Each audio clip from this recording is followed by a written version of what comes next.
The MacBook Neo is the kind of product I never expected Apple to make. At first glance, it almost feels anti-Apple. For years, the cheapest MacBooks have usually started at $999 aside from older models like the MacBook Air M1, which sometimes dropped as low as $699 during sales. But the MacBook Neo starts at just $599 for education users. That is a massive $500 less than the new MacBook Air M5. A price hike that should raise a lot of concerns, and honestly it does. But after spending time testing the MacBook Neo, I can say this clearly, it is the most complete laptop I have ever used under $600. It also beats every Windows laptop in its class, and it outclasses most Chromebooks too.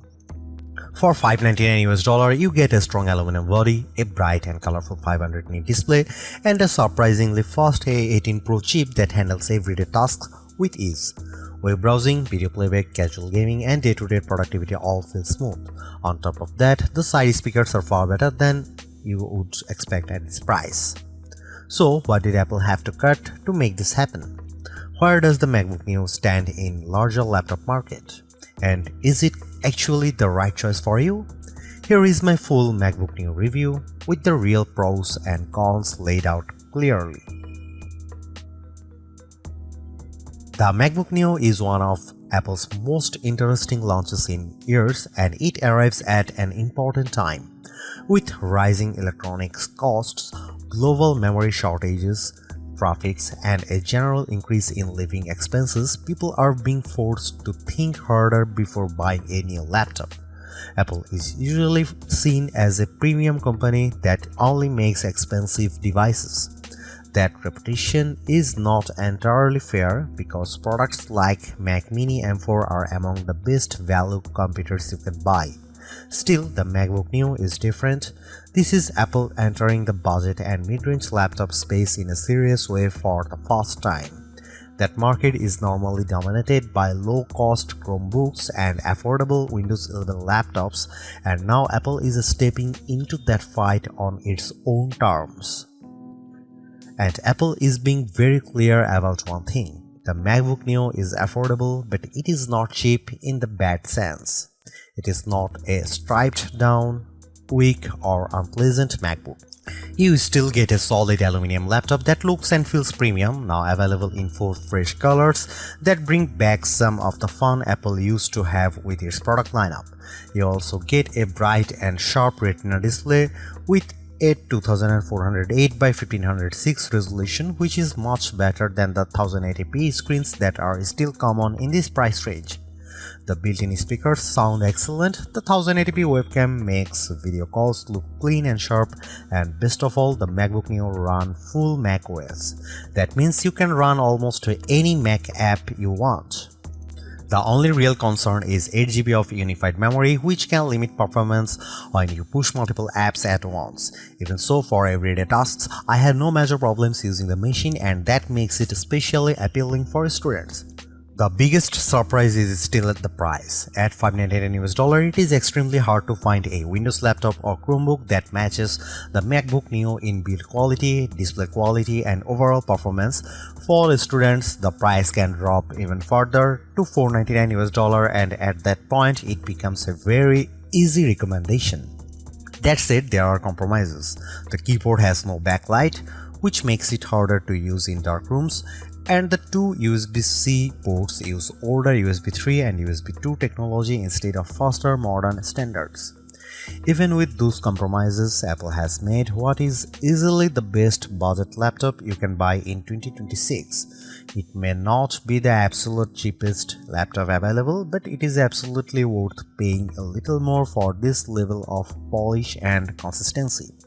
Windows laptop makers and Chromebook makers have been put on notice. The A18 Pro chip is one of the biggest reasons the MacBook Neo exists, and it is also one of the most interesting parts of the machine. Instead of using an M-series chip like other modern Macs, Apple chose the A18 Pro, the same chip that powered the iPhone 16 Pro. At first, that sounds unusual. Putting a phone chip in a laptop is not the standard approach, but the logic behind it actually makes a lot of sense.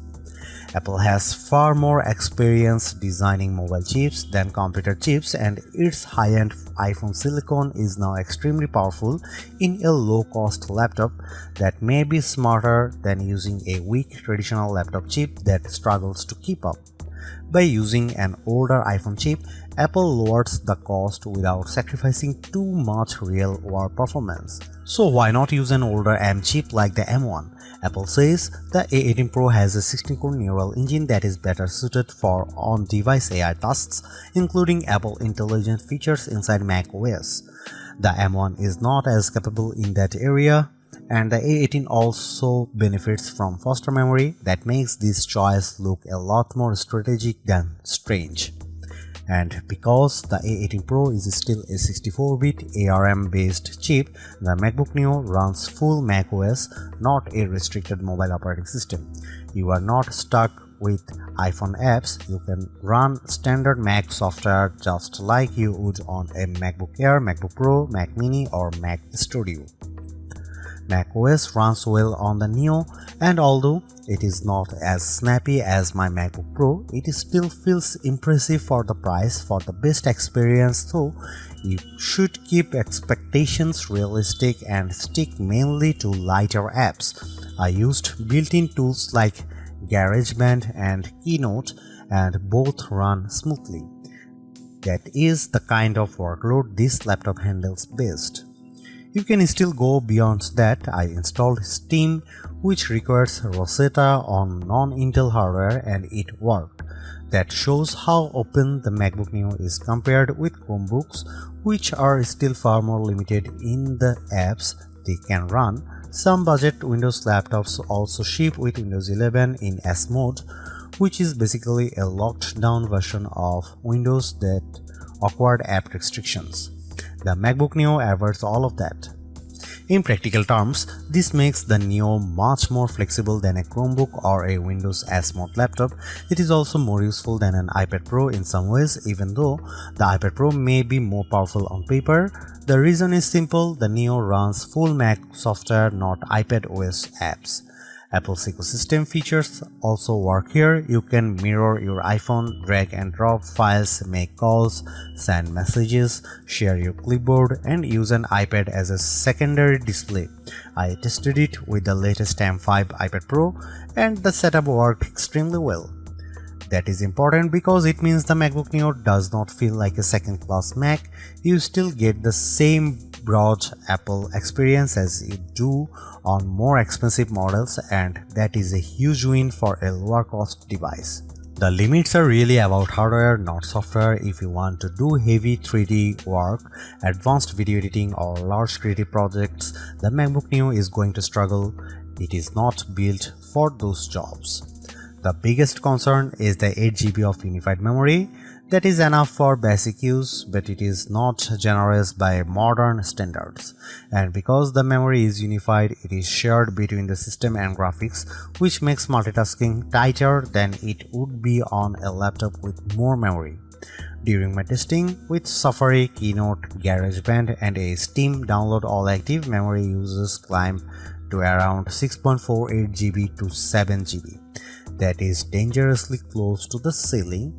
Once you get too close to the limit, performance starts to dip.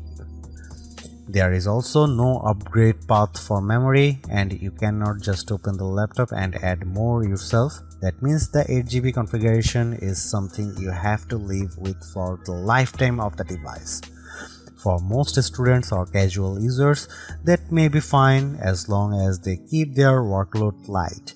But anyone who likes to jump between many apps or run heavier software should look at the MacBook Air M5 instead, which starts with 16GB of unified memory. Gaming is possible too, but again, expectations matter. I got Cyberpunk 2077 running at a playable 30 FPS using the For This Mac preset. It was not a generous experience because most settings were pushed very low and advanced effects were disabled, but the fact that a $599 fanless laptop can run a game like that at all is impressive. You can also play iPhone and iPad games, which are much better suited to this hardware. Overall, the MacBook Neo performs very well for the price. It is excellent for everyday tasks, surprisingly capable with many Mac apps and flexible enough to general use. But it is not a productivity powerhouse, and it should not be treated like one. One more advantage deserves mention: the MacBook Neo is fanless. That means it stays quiet in use, which is a major benefit over many budget Windows laptops that get noisy as soon as the system starts working harder. Battery life is another area where the MacBook Neo makes a strong case for itself. Apple claims up to 16 hours of video streaming on a single charge or up to 11 hours of wireless web browsing. Those are solid figures for a laptop this size, especially one using a chip that originally came from an iPhone. In testing, the MacBook Neo lasted 13.5 hours before shutting down. That is more than enough for a full school day or a full work day for most people.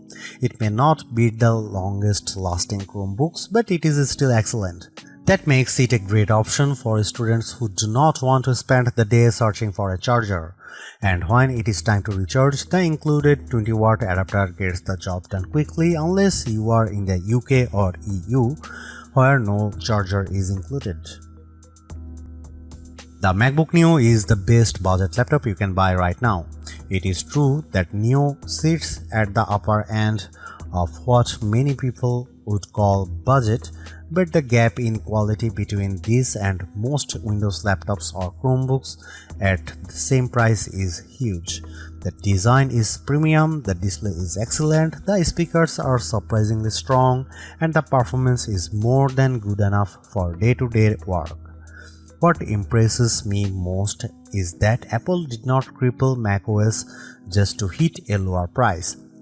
You still get the full Mac experience along with support for the broader Apple ecosystem. That makes the Neo feel like a real MacBook, not a watered-down version. Yes, there are compromises. The USB-C setup is awkward, the keyboard has no backlight, and the 8GB memory limit is restrictive, but those issues are understandable in a laptop this affordable, even if they are still disappointing. At the end of the day, Apple has made a budget MacBook that actually feels worth buying. It is not the cheapest option on the market, but it is one of the smartest.